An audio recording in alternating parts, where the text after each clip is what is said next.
Ada satu momen langka dalam konflik besar, ketika salah satu pihak tidak menyerang, tapi menawarkan jalan keluar.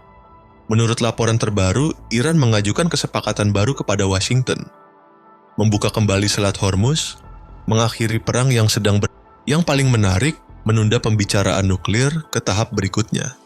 Dan disinilah dramanya dimulai. Karena bagi Amerika Serikat, isu nuklir justru adalah inti dari semuanya. Sementara bagi Iran, itu adalah kartu terakhir yang tidak ingin langsung dibuka di awal negosiasi. Dua pendekatan, dua prioritas, satu konflik besar. Jadi sekarang pertanyaannya bukan lagi apakah perang ini bisa dihentikan, tapi apakah kedua pihak bersedia bermain dengan aturan yang berbeda untuk sampai ke sana?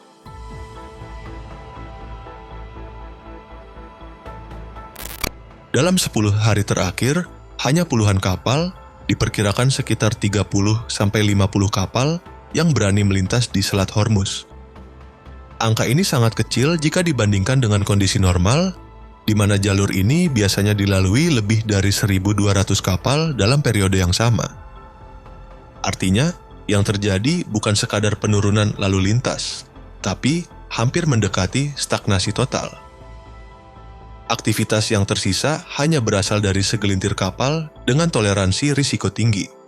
Sementara sebagian besar armada memilih menahan diri atau mengalihkan rute. Jenis kapal yang masih melintas pun tetap beragam, mulai dari VELCC, pembawa minyak mentah, kapal LPG, tanker kimia, hingga kapal kontainer dan bulk carrier.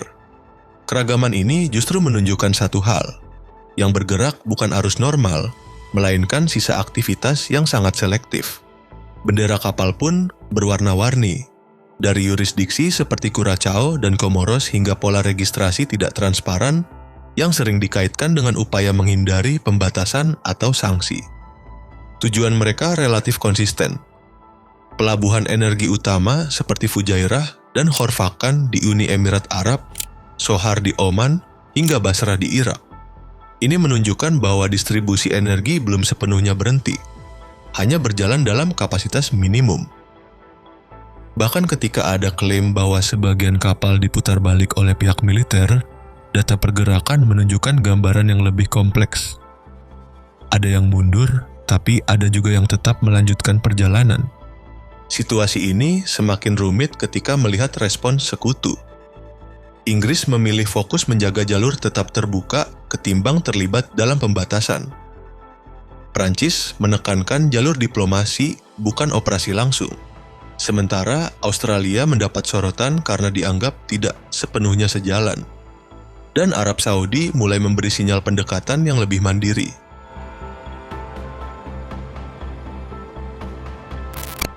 Kalau dilihat dari pola pergerakannya, eskalasi ini berkembang bertahap, bukan ledakan mendadak.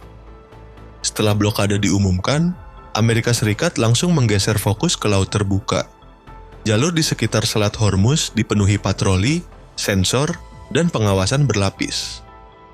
Melalui United States Central Command, Washington menegaskan kehadirannya bukan sekadar simbol, tapi kontrol aktif terhadap lalu lintas kapal. Namun, fakta di lapangan menunjukkan celah tetap ada. Sebagian kapal masih bisa bergerak meski jumlahnya jauh dari normal.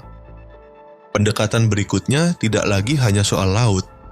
Tekanan diperluas ke sistem yang lebih dalam, keuangan, logistik, dan akses perdagangan. Sanksi diperketat hingga menyentuh jalur pembiayaan dan asuransi pelayaran. Ini membuat hambatan tidak hanya terjadi di perairan, tapi juga di balik layar, pada sistem yang memungkinkan kapal-kapal itu beroperasi sejak awal. Di sisi lain, Iran tidak merespons dengan cara yang sama. Mereka mengangkat argumen hukum, merujuk pada United Nations Convention on the Law of the Sea untuk memperkuat posisi bahwa wilayah tersebut berada dalam lingkup pengaruhnya. Dari sini, pesan yang dibangun bukan sekadar defensif, tapi juga peringatan. Tekanan di satu titik bisa berdampak ke jalur lain seperti Bab el-Mandeb. Masuknya Cina menambah dimensi baru. Alih-alih mengikuti tekanan, Beijing tetap mempertahankan arus pelayarannya. Mereka menolak pendekatan sanksi sepihak dan menekankan stabilitas jalur perdagangan.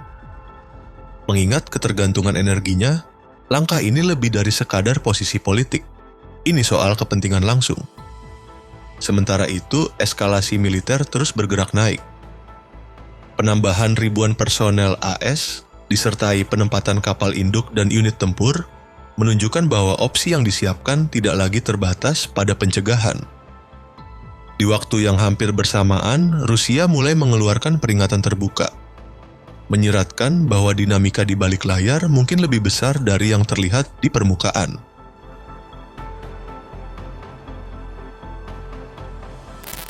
Sementara sebagian kapal masih berani bergerak di Selat Hormuz, tekanan justru mulai terasa di lapisan yang jarang terlihat, logistik dan daya tahan operasi.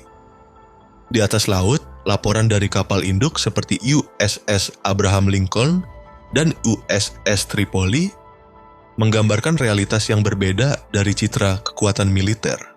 Persediaan tidak selalu datang tepat waktu, rantai suplai makin kaku, dan operasi jangka panjang mulai menggerus stamina serta moral awak. Ini bukan lagi soal siapa paling kuat, tapi siapa yang bisa bertahan paling lama. Dampaknya merembet cepat keluar medan militer. Gangguan jalur distribusi membuat bantuan kemanusiaan tersendat. Di Yaman, pasokan nutrisi untuk anak-anak dengan malnutrisi dilaporkan tertahan di pelabuhan seperti Dubai. Klinik mulai kehabisan stok, sementara kebutuhan terus meningkat. Pola yang sama terlihat di sebagian Afrika Timur dan wilayah Asia. Bukan karena bantuan tidak ada, tapi karena tidak bisa sampai ke tujuan. Tekanan makin berat ketika energi ikut terdampak. Gangguan aliran minyak langsung mendorong harga naik. Dalam skenario yang dibahas oleh International Monetary Fund, lonjakan bisa mencapai 2 kali lipat. Dampaknya menjalar kemana-mana. Biaya transportasi naik, produksi melambat, dan harga kebutuhan sehari-hari ikut terdorong. Perlahan, ekonomi global bergerak mendekati zona rawan perlambatan.